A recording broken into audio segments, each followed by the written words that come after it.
vamos agora tratar do teorema de representação de Riesz para funcionais que não são necessariamente positivos. Vamos remover a condição de positividade. Então, os argumentos anteriores usaram que lambda f é maior ou igual que zero sempre que f é maior ou igual que zero. Vamos agora generalizar para qualquer funcional linear no espaço das funções contínuas de porte compacto. Como nos habituamos a ver, vamos reduzir lambda a uma combinação linear de funcionais positivos. Então temos o seguinte teorema. Seja X um espaço topológico Hausdorff, localmente compacto, e sigma compacto. Então todo o funcional linear no espaço das funções contínuas de suporte compacto é representado por uma medida boreliana com sinal, μ, que é regular no sentido em que a sua variação total é regular e finita em compactos. Além disso, a norma do nosso funcional coincide com a massa total da medida de variação total. Então nós vamos decompor o lambda em diferença de operadores que são positivos e usar o teorema de representação de Riesz que nós acabamos de provar. Então tomamos lambda de mais de f, por definição sendo igual ao supremo dos lambda de g para todos os g entre 0 e f que são contínuos de suporte compacto. Okay? Para cada f contínuo de suporte compacto com f maior ou igual que 0. Então temos que lambda de g vai ser inferior a lambda vezes a norma de g, 0, que é inferior à norma de lambda vezes a norma de f do norma do supremo. Okay?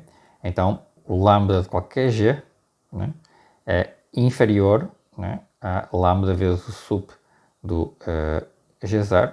Logo, se o lambda mais for um operador linear, ele será limitado. Ou seja, este lambda mais de f automaticamente vira um operador limitado caso ele seja linear.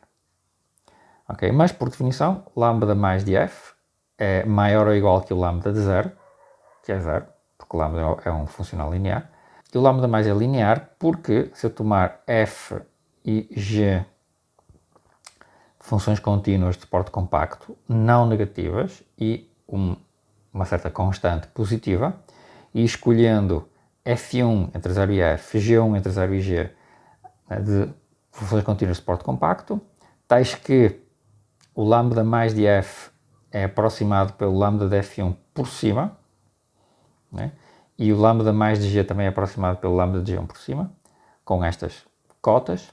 Então, o lambda mais de f mais c vezes o lambda mais de g menos 1 mais c vezes epsilon pode ser escrito como lambda de f1 mais c lambda de g1, que é a mesma coisa que lambda de f1 mais c de g1, porque o lambda, e assim nós sabemos que é linear.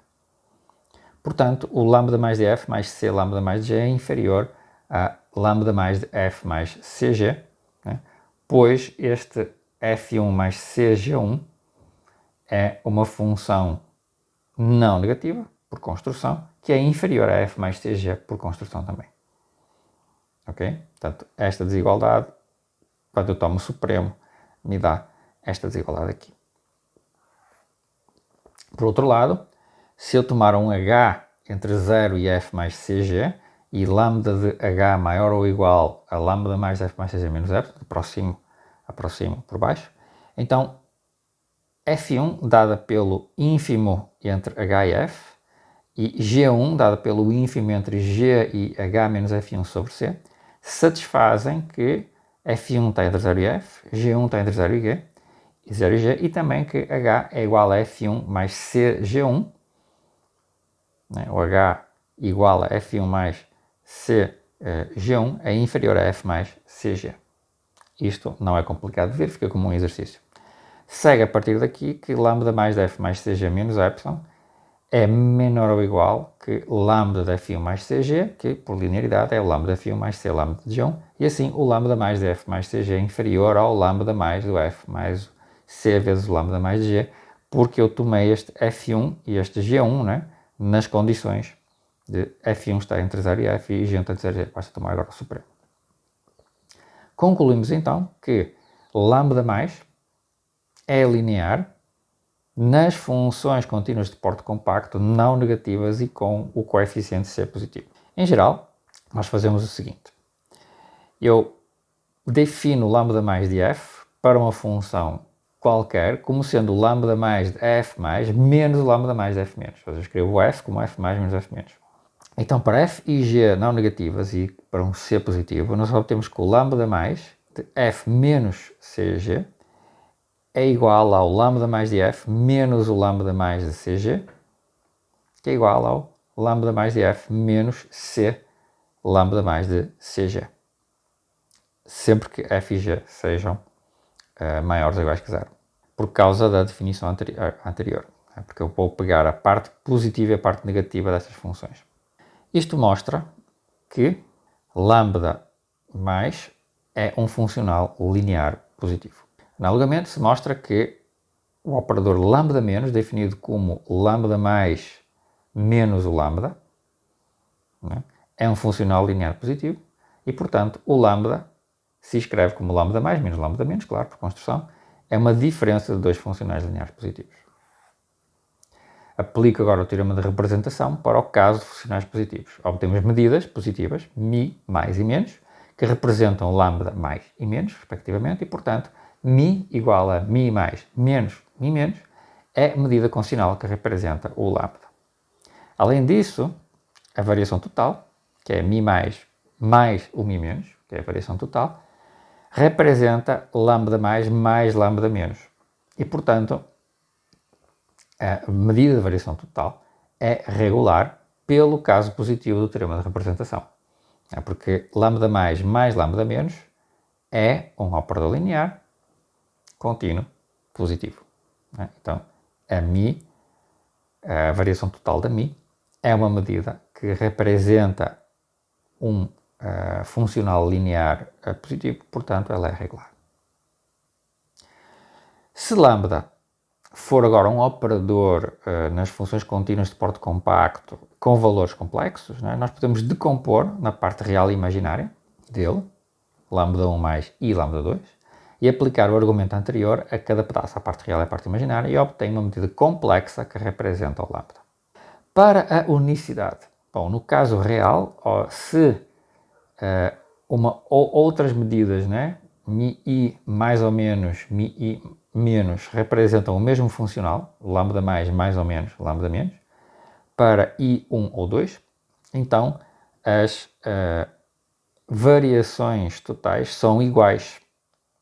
Elas representam o mesmo operador, elas têm que ser iguais, pelo caso positivo, e também mi i mais ou menos representam lambda mais ou menos, ou seja, mi1 mais e mi2 mais representam o lambda mais, logo têm que ser iguais, porque é o caso positivo, mi1 menos e mi2 menos representam lambda menos, portanto elas têm que ser iguais, pelo caso positivo. A unicidade no caso complexo se reduz à unicidade das componentes reais e imaginárias, como nós podemos esperar, no caso natural. Isto completa a prova do teorema de decomposição de risco no caso geral. Exceto pela norma. Então, a norma de lambda, vamos observar que lambda de f em módulo vai ser lambda mais de f mais lambda menos de f, que vai ser, por construção, o integral de f de mi mais o integral de f de mi menos, mas isto é igual ao integral de f mi mais mi menos, que é o integral de f em relação à medida de variação total. Tem que ser dominado por definição da norma de lambda, tem que ser dominado pela norma de lambda vezes o supremo no módulo de f. Mas pela sigma compacidade do x, nós podemos tomar uma f especial contínua de porte compacto, suportado numa vizinhança de x que vale xn, de tal forma que em xn ela vale 1, com um xn compacto, e cuja união de xn's é x pela sigma compacidade. Então, considerando o supremo sobre todas as funções contínuas de porte compacto de norma 1, nesta desigualdade, obtemos que a medida de variação total em xn é inferior à norma do operador do lambda, para todo o n. Okay? Portanto, né, quando eu fizer a união, a medida do x, a medida de variação total de x, a massa total da medida de variação total é inferior à norma do operador do lambda. Por outro lado, o módulo de lambda de f, que é igual ao integral de f em relação à medida de variação total, tem que ser inferior ao supremo do módulo de f vezes a massa da medida de variação total, né, para todo o f.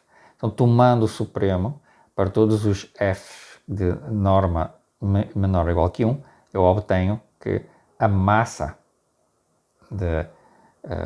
da medida de variação total é maior ou igual que a norma do operador de lambda. E, portanto, tenho a igualdade. Né? E, como, novamente, né, o caso complexo do operador complexo se reduz ao caso real via as componentes reais e imaginárias. Okay? Isto completa a prova do teorema de representação de Riesz na forma mais geral. Okay? Em seguida, se vocês quiserem, tem material complementar a este curso, tratando do teorema fundamental do cálculo e também de medidas e variantes e o teorema de recorrência de Poincaré.